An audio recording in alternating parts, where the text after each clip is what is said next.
Nigeria thinks about what we will get from a system. But the question is that that's thinking very small.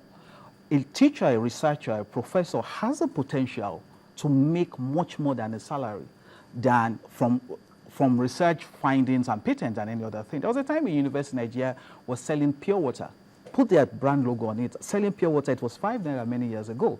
How many 5 nairas can buy a nuclear reactor? Sorry. But a single breakthrough by a researcher would solve the problem of that university. Can I just come in here? Number one, part of the major problems with the education system in Nigeria goes back to the nature of our society. We cannot divorce, the environment from what is happening in the education sector at the moment. And when we talk about the society, we have to conceptualize it. Who are the major actors in the education system? You have the government, you have the parents, then you have the teachers, the parents and the students and the teachers. Now, if you check this society, our society, as far as we are concerned, research shows that we have a challenge with our value system. There are so many things wrong with the value system. Now, the teacher or the lecturer is a major actor, is a player, within the education sector. You cannot remove that sector from the Nigerian society, from the value system that worries the Nigerian society. Now, the teacher would go to the market like every other person. The lecturer would send his or her children to school like every other person, would need to live in a comfortable accommodation. Now, there's no enabling environment to do all of those things that you have mentioned. You need the support. You need the support of the government. To what extent is the government supporting education? I would like to cast your mind back to the strike that was just called over in January. Despite government's attitude towards the plight of the lecturers, at the end of the day, when the strike was going to be called off, the what do you call him now? Mr. Wike, the supervising minister for the Ministry of Education, actually called the lecturers patriots. He referred to them as patriots because he was convinced, if not for political reasons, all of those issues raised by the lecturers would have been resolved in the following day. However, because of the nature of our environment, I keep going back to that, because of the nature of our environment, this thing had to drag on for months, okay? But all of those things in the agreement that was signed with the government, there were issues meant for the development of education in Nigeria. It's not about the lecturers. It's not so much about what the lecturer is being paid. If we were to compare, or if we were to insist on what the lecturer is being paid in Nigeria, it amounts to peanuts. You cannot compete favorably with your colleagues, even in Nigeria. How much more elsewhere?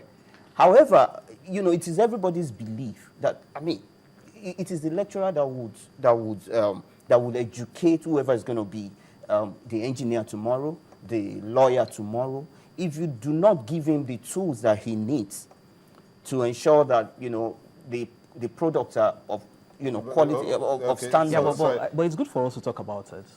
The lecturer, the teacher is the tool. Yes. He doesn't. The teacher himself is a cube But as a tool. It needs to be encouraged. Sorry. One of the challenges we have in Nigeria is that we don't have a process for producing teachers, either at the primary or secondary university level. There's no process. So I graduated as a student of history or government or geography because I had a first class. Somebody tells me to go and become a graduate assistant. No, not necessarily. Just a minute. There is no process in the Nigerian university system. I worked in universities for 7 years. There is no process in Nigerian university to convert a graduate into a lecturer or a teacher. There's no university that does that in Nigeria. So because I had a first class, because I had a 2-1. Not necessarily. But what's the process? But sometimes, or in the established universities, the major processes that you need, by starting from a graduate assistant, you see, it's a mentoring program. You can see your professors ahead of you. There are a lot of ways and means of, so that you pass through the research process, how to handle classes. You'd even have, in most cases, you have to go to classes like the students, okay, to listen to the delivery of lecture. Okay, it's not just you being brilliant. What you just said is that in the established universities. So how many are we talking about? no, we need to make a distinction here. A whole lot of things are wrong with the education system. Yeah, and that's the point. Okay? That's the point we need to raise. The focus is not necessarily on the lecturers. But let me ask you a question. Okay? Let me ask you a question. The focus today, what we're discussing, is the teacher. No, what I'm saying, the teacher, because the teacher, even if the teacher as far as I am hold concerned, on, let me just, there's something that's coming here. Some comments are already pouring in. But let's take this from Gideon Abe, at Gideon Abe, who says, imagine a teacher that photocopies another teacher's handout without citation. Where is the value? And he says, most lecturers take bribes to pass male students while females use their body. And he says, it goes on, the private sector have made the sector worse. WAEC exams are solved on the chalkboard for pupils. These are all issues about teachers. See, all of these issues would always come up. And you know the reason? There's no organization that you don't have the bad eggs. Yes, we keep making reference to the days of yore. But when your poultry produces all bad eggs, no, that's not the situation. Can I ask you a very simple question? This is what, hold on, my brother. I ask you a this question? is what the government attempts to, you know, to dish out to the society. But that is not the case. You have highly committed teachers. You have all of these issues about teachers sending handouts, teachers not making citations. These are flimsy issues. Can I point you not to? even seen No, evidence. can I point you to? Can I point you to research that shows? Can I point you to research that shows what you're saying is not necessarily the case? There's an ICPC report that talks about the level of corruption in education institutions in Nigeria. It's available for anybody to read. There's no contest about it. ASU did not come to say that's not true. One. Number two, the NEETS report that was released, ASU had members on that panel. There's a database of the number of researches done by university lecturers in Nigeria. And the finding was that most people publish in journals in their school are not even nationally referred, not to talk about internationally referred. Let's talk about the number of Nigerians that won patents as academics. How many do we have in the last 5 years? Let's talk about the number of Nigerians that won the National Merit Award for Education. How many have we had in the last 50 years?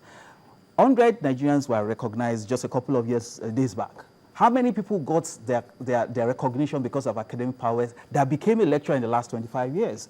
So we're still mentioning the Wole Soyinkas. We're still mentioning the Chinua Achebes of this world. My question is, this is not about, I can't say all lecturers are not committed. That would not be right. The point we're making is the greatest singular factor that will determine the quality. And don't forget, education is a value chain. From the primary school teacher who produces the raw material to the university who produces person for the market. At the end of the day, what we have seen is what comes to the market is not fit. That's why there's no organization in Nigeria that is world to solve today that will not have a training school for new hires. That's why you're having thousands of people going to apply for 70,000 jobs because of the fact that they don't know the skills they could use to do elsewhere. The results show that the process is not good. Now, I agree, it's a whole system. And system is, you know, a system is basically various parts working together to achieve the same goal. Exactly. But, you know, every system has a catalyst. For the educational sector, the catalyst for that system is the teacher. Because even if the other parts are not working, if the teacher is working, the education system will work. But that's at the end result. Listen, let me, pull your mind back to what you just mentioned about the system and the society.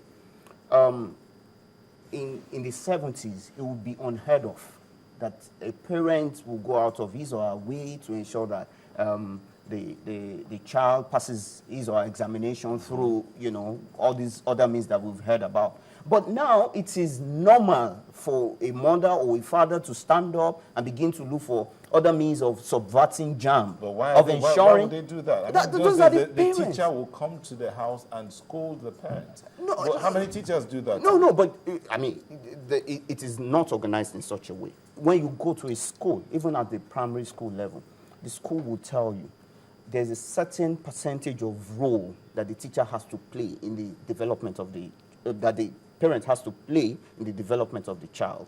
If that part is missing, there's little or nothing that the teacher can do. When the parent ensures that, you know, that this child is, for whatever reason, whether the child is brilliant or not, whether the child deserves it or not, you must have a certificate. I mean, at the end of the day, you push this person to the teacher.